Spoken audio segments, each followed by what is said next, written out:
So please join me in welcoming the first partner, Jennifer Siebel Newsom.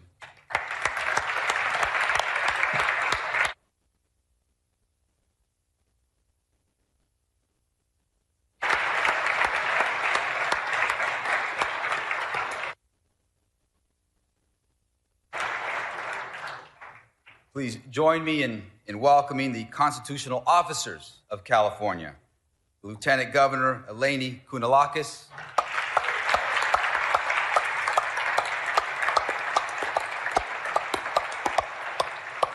Secretary of State Shirley Weber,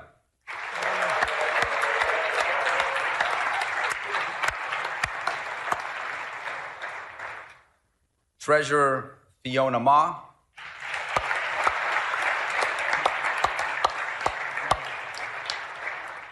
Attorney General Rob Bonta,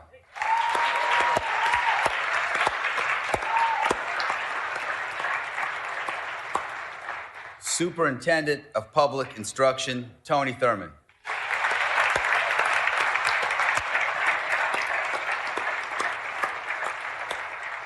State Controller Malia Cohen,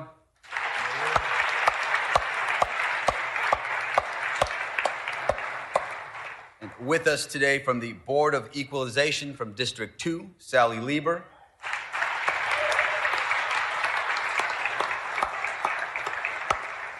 And from District 3, Tony Vasquez.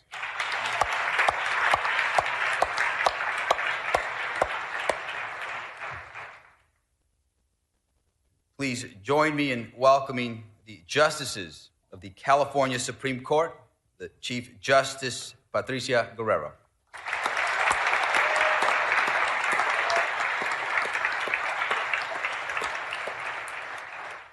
Associate Justices Goodwin Liu,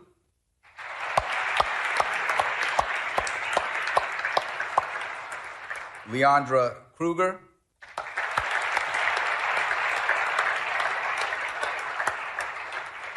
Joshua Groban,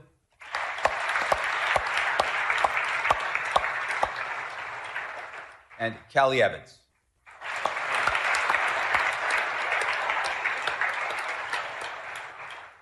Also want to welcome our esteemed consular corps who are with us. And finally, welcome to all other distinguished public officials and special guests joining us this morning.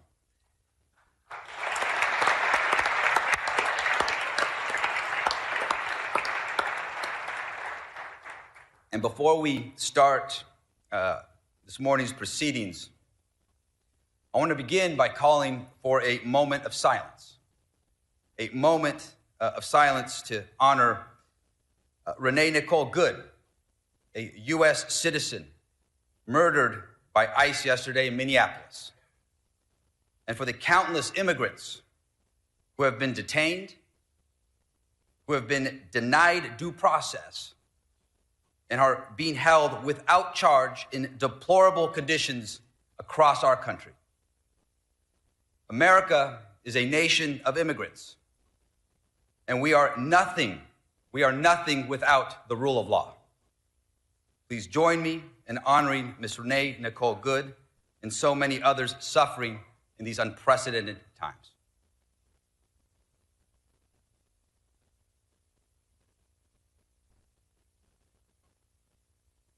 Thank you. And again, I want to welcome you all to this assembly chamber.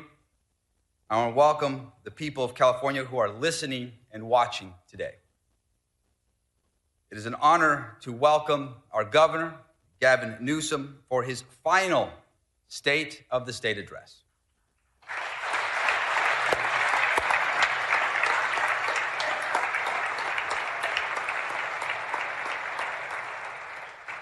So, Governor, your bold, trailblazing leadership has strengthened opportunity, and it's helped shape California's future for generations to come. On behalf of everyone gathered in this chamber today, we extend our sincere gratitude.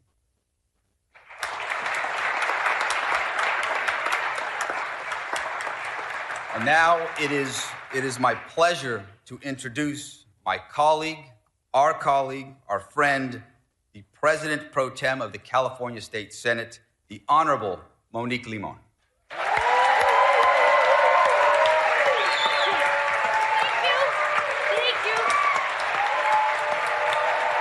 Thank you.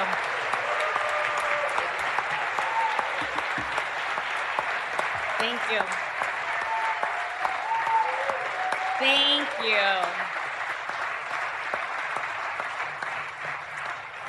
Thank you so much. Thank you, Mr. Speaker, for that introduction and for bringing all of us together. My Senate colleagues and I have the honor to be here in the Assembly chambers to hear our governor's vision for his last year, leading our great state. The Senate stands ready to work in partnership with the Assembly and our governor to advance the lives of almost 40 million Californians who call this great state home. And now, as the 50th President Pro Tempore of the California State Senate, it's my honor to introduce the first woman elected to serve as Lieutenant Governor, the Honorable Eleni Koulounakis. As a former U.S. ambassador, her leadership is rooted in diplomacy and collegiality, something these challenging times call for. And here, in her role as Lieutenant Governor, she has shaped to ensure that Californians have greater access to housing, education, and healthcare, priorities that my Senate colleagues and I share.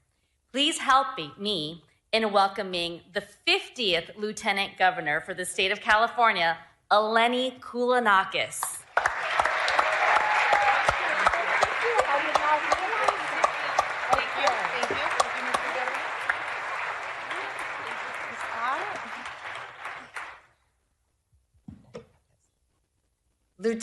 Mr. Speaker, Madam Pro Tem, members of the California Legislature, and all the guests with us today.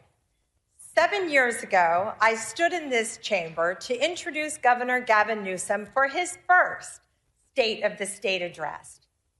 Back then, none of us could have imagined the scale of the challenges ahead or how dramatically they would test California and our system. As we now enter the final year of the Newsom administration, we do so having navigated a global pandemic, historic economic disruption, relentless climate emergencies, and moments of profound national division, often while standing firm in the face of a hostile, unpredictable, and at times deeply cruel federal government. Throughout these tests, California chose action over hand-wringing and solutions over cynicism. We protected workers and small businesses in the depths of crisis. We rebuilt our economy much faster than expected, and we made historic investments in education, housing, healthcare, and climate action. At a time when people across the country and around the world are questioning whether democratic institutions can still solve big problems, California's experience offers a clear answer.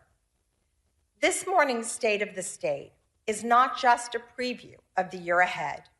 It is a reaffirmation of what effective, accountable government can achieve, especially when it is led by a governor who measures leadership by impact, who believes deeply in the promise of California, and who has never backed down from the responsibility of governing in difficult times.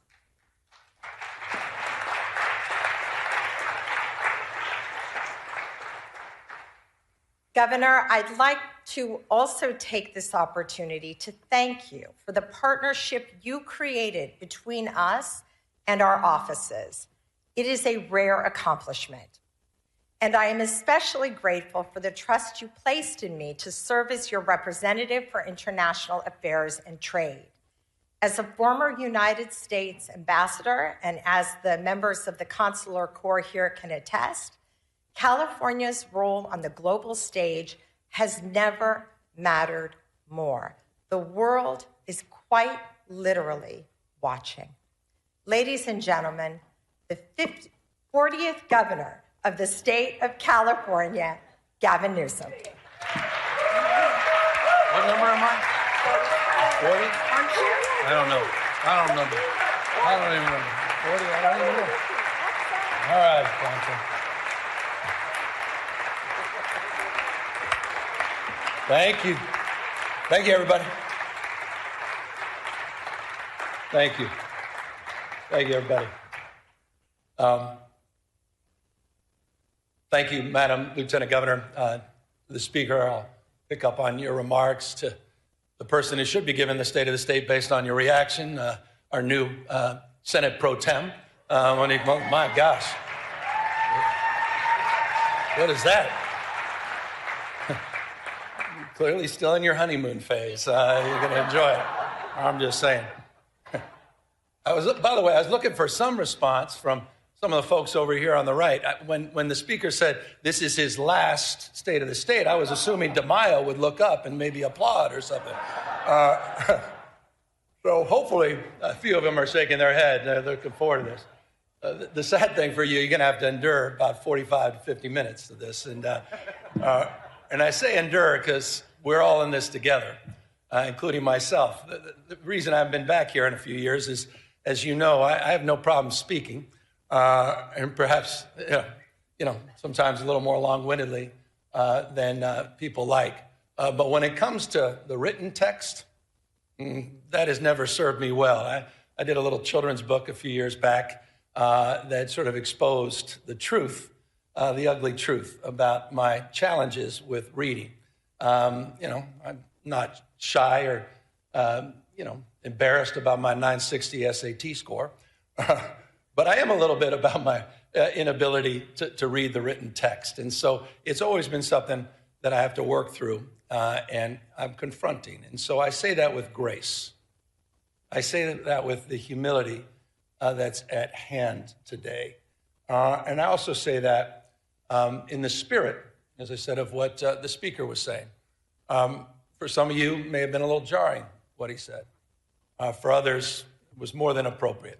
It's the stress that many of us are feeling, the stacking of stress in that journey the Lieutenant Governor is talking about over the last 7 years. And I don't think we've given ourselves the kind of grace that we deserve. We never had time to really reflect on everything we've been together. Last time I talked here was 2020. And all of a sudden, everything was virtual. And we came right out of that, and the social unrest, supply chains, inflation, all this stacking of stress. And so I'll try to reflect some of that in my comments today. I'll say things that may be piercing to some of you, but it's not intended to demean, it's not intended to divide, but I'm speaking from my heart.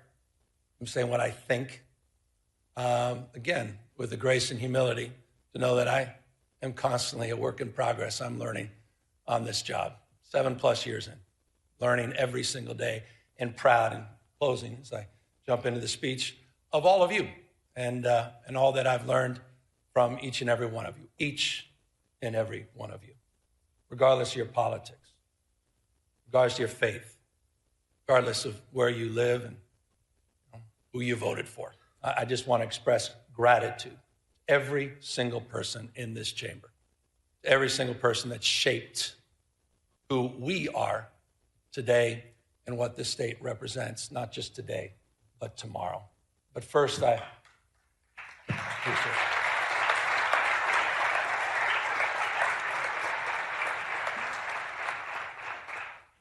Speaking of shaping things, I've been thinking a lot about, your final speech. Think about your life. Think about your journey. Think about the things that shaped you. And I'll begin a little bit with that, about having spent nearly my entire life, now almost 6 decades, along the rivers of this remarkable state, from my youthful days on the upper American River with my dad to my time with my own children downriver, not too far from here. Those rivers that have shaped the story, not only my life, but shaped the story of California, a sense of place, from native people shaped by these rivers to men who extracted riches from their silt. The shout, the shout of Eureka, Eureka.